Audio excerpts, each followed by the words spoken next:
Antoni ahí que siempre nos tiene toda la paciencia ahí para hacer este programa. Y hoy, y hoy vamos a tener un programa que nos vamos a meter en algo que siempre nos interesa, como es la salud mental. Pero también para nosotros es más que importante porque tiene que ver también con esta dimensión que tiene el arte, no tan importante para nuestras vidas. Como venimos haciendo en la segunda parte del programa, vamos a tener un poco de un momento musical. Así que, pero que tenemos invitados acá en el estudio, hoy tenemos unos invitados. Están los coordinadores del colectivo Crisálida, Arte y Salud en Comunidad. Se encuentra el médico Javier Curto y la licenciada Sonia Basualdo en Artes Visuales. ¿Cómo están? Bienvenidos, bienvenidas. Bueno, muchísimas gracias por la invitación. Gracias a ustedes por estar acá. Buenas noches a todo el mundo, muchísimas gracias por habernos invitado a este programa para poder, de alguna manera compartir algo de lo que hacemos. Bien. Sí. ¿Con qué arrancamos? En primer lugar, felicitaciones porque están cumpliendo 15 años del colectivo Crisálida. Lo que queremos saber es cómo comenzó, por qué y qué fueron haciendo durante toda esta trayectoria hasta el día de hoy. ¡Wow! ¡Qué interesante! Es larguita, pero bueno. Es larguita. La vamos a ir contando de apartes, ¿les parece? Bien. Sí, entonces, y para que nos puedan repreguntar y demás. Sí. Ahí está. Entonces, cuando iniciamos, piensen que cuando nosotros iniciamos no había Ley Nacional de Salud Mental. ¿Verdad? Primero. No había ningún tipo de dispositivos. En general no había dispositivos, solo hospitales de día. Estamos hablando para personas con padecimiento mental severo, ¿sí? Así que era otro contexto. Lo que sí sabíamos cuando iniciamos Colectivo Crisálida tiene que ver con generar otras formas de subjetivación. Pensar que hay otras formas diferentes al hospital de día. No porque el hospital de día esté mal, no es eso, sino que tiene que haber formas comunitarias, formas artísticas donde la gente pueda generar otra forma de subjetivación. Sentirse parte, ser parte de un proyecto, darse cuenta de su propio proceso de transformación, no solo, sino con otros. Ese fue el inicio. Así empezamos y éramos 4 personas. Fíjense lo que soy. Es algo, ustedes que vienen a visitarnos seguido, vieron que es multitudinario. Uh-huh. Es un espacio multitudinario. Y cuando uno dice multitudinario, hablas de 40, 50 personas siempre. Sí. Esos serían como nuestros inicios. Y después, yo me perdí en todas las preguntas. Por ahí vos, Javier. A ver si le puede ayudar un poquito a Sonia. Así seguimos con la línea. No, por ahí lo que uno siempre tiene que pensar cuando arrancamos con Colectivo Crisálida y un poco el concepto uh-huh. que uno puede llegar a traer en cuanto a lo que es salud mental. ¿No es cierto? Generalmente cuando hablamos de salud mental nos remitimos justamente a las patologías, ¿sí? Nos remitimos a los diferentes cuadros clínicos. Cuando el concepto de salud mental, de alguna manera, se va dibujando a lo largo de los años, se va construyendo, porque obviamente es un concepto en construcción, pensando acerca de las condiciones en que la gente enferma, que eso ya excede ampliamente lo que padece una persona, las diferentes caras de este padecimiento psíquico, ¿sí? Sabemos que todo el mundo, de alguna manera, en los últimos casi 40, 50, 70 años, ha sido de alguna manera arrasado por lo que tiene que ver cuestiones como el neoliberalismo y diferentes tipos de políticas, en las cuales lo que menos se piensa y lo que menos importa a veces es las condiciones de vida que tienen las personas. Y esas condiciones de vida muchas veces son las que, no solamente las que determinan las diferentes caras del sufrimiento mental, sino también la accesibilidad a los abordajes, sino también las condiciones en que esas personas se desarrollan o quedan excluidas de un sistema que está pensado para exitosos, ¿verdad? Qué interesante, yo puedo aportar algo ahí, que también tiene, bueno, me remito a esto de la pregunta, ¿no?, que habías hecho inicialmente. ¿Cómo el sistema excluye? Y pensar qué formas de inclusión colectivas podíamos llegar a encontrar. Cuando uno habla de subjetivación, por eso decimos subjetivación individual, pero también una subjetivación colectiva. El sistema excluye, muy bien decía Javier, esto es para, como que la vida es para los exitosos. La vida... ¿Y qué pasa con el resto? Quedan por afuera. Y sobre todo, las personas con padecimiento mental que no entran dentro de lo que son los ámbitos laborales. Y si vos no sos productivo en este sistema, estás excluido. Y también es interesante pensar que la idea de producción en este sistema capitalista es aquel que puede cumplir 8 horas de trabajo, es productivo, paga su plusvalía, digamos, es eso. ¿Cómo no pensar que desde por ahí, desde los diferentes lenguajes artísticos, uno también produce, pero produce cultura, producís otras cosas que no tienen que ver con este sistema, ¿sí? Que obviamente genera enfermedad. Igual, escuchándote un poco, lo que vos hablabas es parte de la contradicción del sistema. Ustedes nacen al final de lo que fue el auge del neoliberalismo absoluto en la Argentina, y en estos 15 años vivieron un proceso por ahí mucho más inclusivo. Que la ley no nace porque un iluminado se levantó y vamos a firmar esta ley. Fue por un laburo de visibilización de una patología que había y que era necesaria cambiarle el abordaje y subjetivarlo de otra forma. Entonces, qué bueno que esté gente como usted diciendo, agarro la pelota y me pongo a jugar yo ahora. Yo soy el gordito y la pelota es mía ahora. Y juego con esa pelota. Y lo bueno es esto, de cambiar esa historia de enfermo mental, lo guardo, lo escondo bajo la alfombra. Y todavía falta mucho.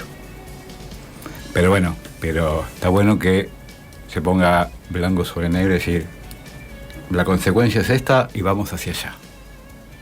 Después buscaremos qué otro lado, digamos, meterlo, pero... ¿no? Pero la idea es esa, de decir, vamos a hacer algo. ¿Y qué más se puede hacer, aparte de lo que ustedes hacen? Sí, ¿qué más se puede hacer y desde dónde también, ¿no? Claro. Porque indudablemente que el camino que nosotros iniciamos, que lisa y llanamente es un humilde taller de arte, ¿sí?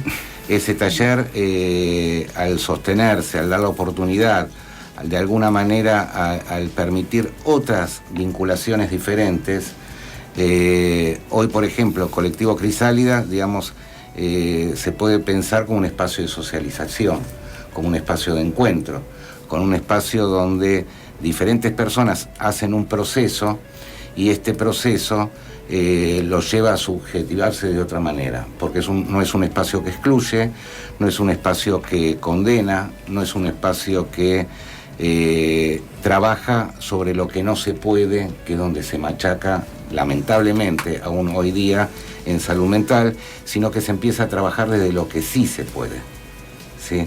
Que suele ser bastante importante en muchos casos, ¿no?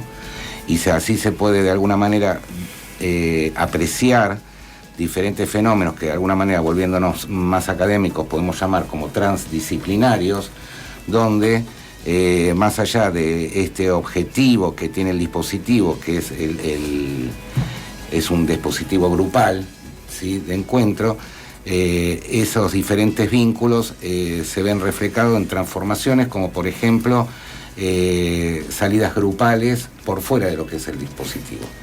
Empiezan a hacer vínculos, se amigan, y pueden ir un sábado a ver un espectáculo, a comer una pizza juntos. Digamos, son diferentes cosas que la verdad que nosotros no pensamos, ¿sí? Y son cosas con las cuales sí nos encontramos y nos resulta muy grato porque excede por ahí lo inicial desde donde nosotros va más allá de lo que podíamos soñar, de alguna manera. Para quienes están prendiendo a la radio de la azotea, estamos con Sonia Malva Basoldi y con Javier Curto del colectivo Crisálida, Arte, Salud Mental en Comunidad. Yo los escuchaba con mucha atención y digo, el mundo vive un proceso bastante interesante, por suerte, que en muchos países se está apuntando de alguna manera a, no sé si intentar desmanicomializar en muchos lugares. Vos, Sonia, esto lo sabés muy bien, que siempre te vemos recorriendo, ¿no?, distintos dispositivos. Digo, ¿cómo viene ese panorama en la Argentina, ¿no?, donde tenemos una ley, pero vieron que siempre está la ley, pero está hecha la trampa también, y muchas dificultades y cosas que faltan, ¿no? ¿Cómo ven ese proceso que se está dando en la Argentina y por ahí también particularmente en Mar del Plata, ¿no? Que ustedes son parte de esa construcción. Por ahí les tiré una fuerte. Los dos hicimos. Tomó, contestamos. Les tiré una bueno. Para la gente que está escuchando, sepan que nos señalamos con Javier y dijimos, contesta vos. En lo que hace a un proceso de desmanicomialización, uno con el tiempo y con lo que transita y con lo que de alguna manera con los caminos que va recorriendo, a veces es un poco peligroso el concepto de desmanicomialización. Claro, no, porque viene de otro lado aparte. No, También, ¿no? sino porque el concepto de desmanicomialización puede llegar a justificar diferentes políticas de ajuste. Y diferentes políticas de ajuste en salud, ¿sí? Y particularmente en lo que es salud mental. Nosotros pensamos como un proceso ideal el tema de la desmanicomialización a partir de la inserción de las personas en su comunidad, ¿sí? Sin embargo, esto a veces es utilizado de alguna manera para justificar desde un ideal glorioso, por decirlo de esa manera, se empiezan a justificar cierres de lugares que no se transforman, sino que se cierran y dejan mucho a la gente en la calle, ¿sí? Esto es un proceso que de alguna manera ya lo hemos visto, ¿sí? Hace 50 años atrás en Estados Unidos, donde se intenta, a partir de una ley, desmanicomializar, se cierran los hospicios y las grandes ciudades de Estados Unidos están llenas de homeless, que son personas sin hogar, que son personas que deambulan por la ciudad y son personas que, excluidas del sistema, no reciben prácticamente ningún tipo de atención, porque los lugares donde se atendían han sido cerrados, ¿sí? Entonces, hay que ser cuidadoso.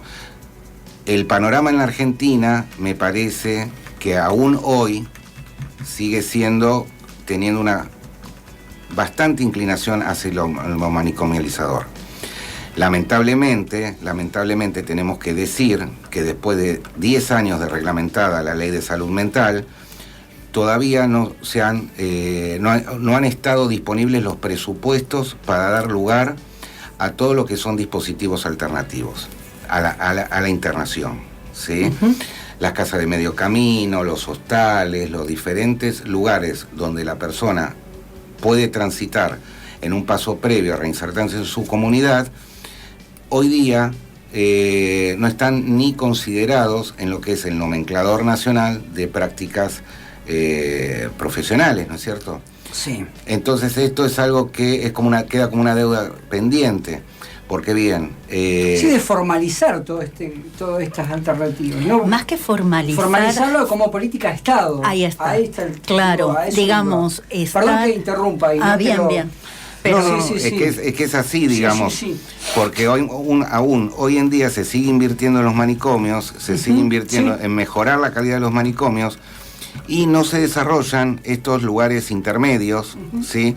De alguna manera de contención, que posibilitarían que las personas no sean extraídas de su comunidad y que puedan desarrollarse y mejorar en sus situaciones críticas, acompañado por la gente, por los suyos, ¿no es cierto? Bien. Yo quisiera agregar por ahí un poquito en esta dirección. Si uno ve los procesos de desmanicomialización que se dieron en Italia, había un fuerte posicionamiento político que lo sostuvo, ¿sí? Y que permitió que se realizaran y que se hicieran. Y hay políticas económicas que hacen que eso se pueda seguir manteniendo a lo largo del tiempo. Entonces, sí tenemos la ley. A ver, la diferencia podemos nosotros ver desde Colectivo Crisálida, ¿no? Antes de la ley y ahora que existe la ley. Bueno, sí, hay una diferencia más que sustancial, eso es innegable. Pero si uno dice, bueno, ¿a dónde ponemos el objetivo? ¿Hacia dónde debemos ir? A que esta ley de salud mental se cumpla. Y para que se cumpla se tienen que implementar políticas económicas. La ley dice que el 10% del presupuesto de salud tiene que ir a salud mental. Y no llega al 4%. Entonces, la diferencia es muy importante. Y esa diferencia es lo que hace que, si se está invirtiendo en este proceso de desmanicomializador en relación a los hospitales psiquiátricos, si a los grandes hospitales psiquiátricos, hablamos de provincia de Buenos Aires, y eso es innegable, pero no se está poniendo dinero en estos aspectos que enunciaba Javier, que tienen que ver con ¿qué? Con los dispositivos como nosotros, todo tipo de dispositivos, que no son hospitales de día, ¿sí? Porque la idea es que los dispositivos tengan una raigambre comunitaria, que la persona dentro de su espacio comunitario pueda desarrollarse, que no quede excluida de la escuela, que no quede excluida del barrio, que no quede excluida del grupo de amigos. Para eso tiene que ser en comunidad. Y sí. Es eso. Pero para eso se necesitan políticas económicas que le sostengan, ¿sí? Porque alguien los tiene que sostener. Y después, cuando se da un proceso de desmanicomializador, porque una persona que estuvo internada sale del hospital psiquiátrico, ¿a dónde va? Entonces, para eso se necesitan estas casas de medio camino. Pero hay que implementarlas, tienen que estar. La ley lo dice, pero la política económica no está yendo como en la misma dirección que la política que indica la ley. Eso sería. Si queremos hablar un poquito de tensiones, que también está bien, porque si uno no puede hacer una crítica, no puede reorganizar el camino donde ubicar el objetivo. Recién el año pasado, particularmente en lo que es provincia de Buenos Aires, se ha de alguna manera empezado a llevar a cabo un proceso transformador en este sentido, con la creación en diferentes municipios, en diferentes localidades, de lo que son los centros comunitarios de salud. ¿Sí? Esto indudablemente es un paso, claro. Es un paso enorme y es un paso bien claro, y es un paso, digamos, donde de alguna manera demuestra el compromiso de un Estado, ¿sí? en un aspecto valioso, como es el que las personas puedan tramitar sus crisis y sus problemáticas respecto de lo que es la salud mental en su comunidad, ¿sí? Bien. Con otros. Si les parece, vamos a compartir algo que ya compartimos la semana pasada. ¿Los textos? Sí. ¡Ay, qué bien! Algo que nos gustó mucho. Sí. Y ya le vamos a pedir a Sebastián Piantoni que nos ponga un poquito de música para poder contarnos.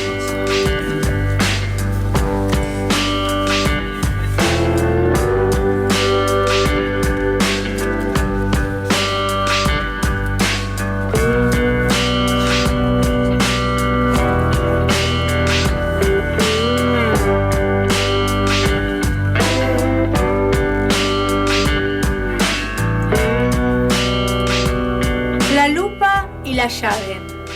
Las lupas aumentan las bellezas. La llave permite abrir los bosques. Tener llaves para abrirlas a los niños, oportunidades de alegría. Tener llaves también para los ancianos.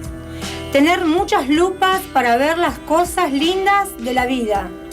Llaves para que los niños y ancianos les abran todas las oportunidades. Sí, muchas lupas y llaves para estar vivos en felicidad. Bueno, lo escribió Gustavo Candelo.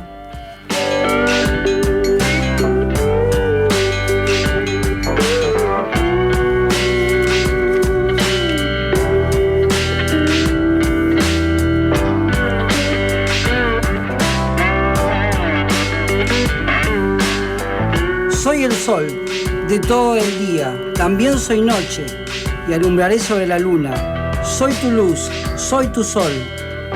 Brillo seré, brillo alumbraré. No dejaré de alumbrarte, no dejaré de brillar. Solo te iluminaré, a la par de tu camino y no tu final. Toda curva tiene su camino. No camines recto. Ten el valor a desviarte en tus curvas. Sujétate fuerte, camina despacio, camina diferente. El camino tiene colores y deja que te ilumine. Camina sobre el pasto. Siente tus latidos como suben y bajan. Camina sobre tierra. No tengas miedo de escucharte. Janina Fantini, tallerista del colectivo Crisálida. Me quiero emocionar acá nomás, ¿eh? Se me movió el cuerpo. Es muy interesante lo que tomaron, porque bueno, tiene que ver con poemas que se encuentran dentro de, yo creo, una de las producciones de Colectivo Crisálida que nos hacen sentir más orgullosos, que tiene que ver con los libros artesanales, ¿sí? Que hemos venido realizando, un proceso que se interrumpió con la pandemia, pero también un proceso que fue muy interesante en su desarrollo. Nosotros, la idea de estos libros y de la producción que figura en estos libros, de alguna manera fue no solamente por ahí que expusieran su obra las personas que asisten al taller, sino también que se realizó una convocatoria a escritores de habla hispana, ¿sí?, a través de las redes sociales, y donde mucha gente de muchos lugares aportó sus textos, ¿sí?, en una situación de encuentro, ¿sí?, pese a las distancias, pese a las pandemias, pese a los encierros, ¿sí?, y pudo enviar nuestras obras. Incluso tenemos el orgullo también de poder decir que autores como Juan Escliar, Vicente Citolema han enviado para formar parte de estos libros textos inéditos de su producción, ¿sí? Entonces, estas son las cosas que, donde la inclusión y el cambio se hace acto, se hace cuerpo y se torna realidad, ¿sí? Donde las producciones de las personas que concurren al colectivo Crisálida se funde en una obra literaria, ¿sí?, con producciones de poetas de muchos lugares. Y es ese intercambio, creo, lo que nos enriquece y lo que de alguna manera nos permite esperanzarnos y poder soñar, no solamente con otra salud mental, sino también con otro mundo. Porque es que el nombre es maravilloso, o sea, decir Mirares en este momento tan visual, porque este siglo XXI tiene como que, incluso muchos pensadores lo dicen, ¿no? Es como que la palabra está perdiendo, ¿no? Entonces todo como visual, pero resulta que en este campo, y en realidad en el campo de la sociedad que vivimos, que pareciera que todo el tiempo se abre una puerta para que donde nos podemos quedar afuera, es tan importante mirar realmente y ver que al otro algo le está pasando. Algo le está pasando, algo necesita, tiene una historia para contar, tiene una potencia a desarrollar.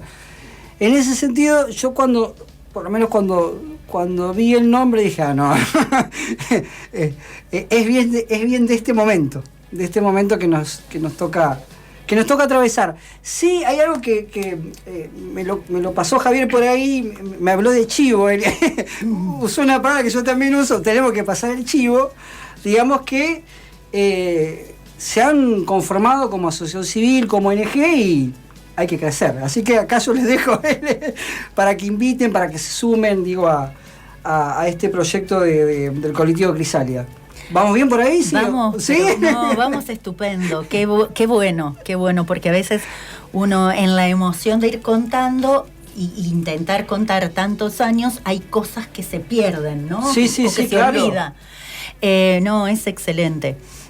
Nosotros seguimos siendo proyecto de extensión de la universidad. Bien. Que nos parece que el espacio tiene que ser un semillero creativo y un espacio de producción de conocimiento para estudiantes de las distintas áreas, tanto de psicología, trabajo social, terapia ocupacional y todos los lenguajes del arte. Pero bueno, ustedes han visto nuestro crecimiento, es casi exponencial. Entonces dijimos, bueno, es un buen momento para organizarnos como asociación civil, bueno, porque no podemos decir todavía, pero bueno, tenemos ideas de algunos otros caminos también. Y para eso necesitamos socios, gente que se quiera asociar, que nos quiera acompañar, para la compra de materiales, para poder hacer las meriendas. La gente con la que estamos trabajando, hay gente, no todos, pero sí gente muy vulnerada y muy vulnerable. Entonces para nosotros es indispensable que en el momento de la realización de las actividades haya galletitas, haya mate, y estoy hablando de eso tan concreto y tan chiquito, ¿sí? Tan concreto, y es así de concreto y necesario, más los materiales. Digamos, los que somos docentes sabemos que un chico con hambre no puede escribir y no puede estudiar. Bueno, un adulto con hambre tampoco. Entonces necesitamos para nuestro espacio, ¿sí?, sostener desde esa merienda para que las personas puedan realizar sus actividades. Entonces necesitamos socios que nos acompañen en este proceso. Que, bien, bueno, puedo decir el chivo entonces. Sí, por supuesto. Sí. Que entren al Instagram Colectivo Crisálida MDP y bien, entonces ahí pueden hacerse socios, asociarse, acompañarnos. Todo para nosotros es bien recibido. No hay pequeños aportes. Todo es bien recibido.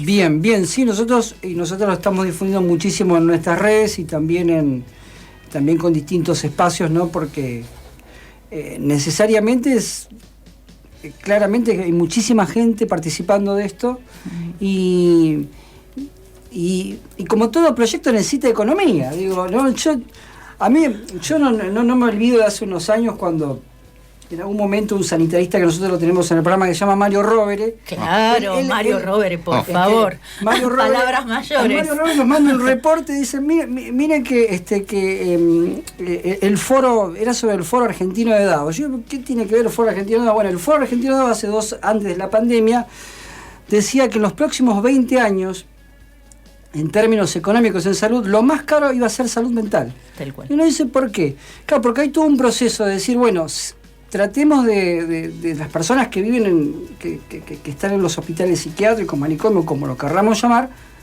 empiezan a vivir en comunidad, en otros dispositivos. Entonces esto va a necesitar una inversión enorme, no solo de recursos materiales, sino de personas que acompañen, que den talleres, que estén. Así que economía es salud mental, así, digámoslo así de una. Bien, pero eso también tiene que ver con que la Organización Mundial de la Salud, lo que decía es que en el 2030 la mayor cantidad de población con discapacidad va a estar asociada a la salud mental. Y nos quedan 7 años para hacer un camino inverso, y lo dice la OMS. ¿Sí?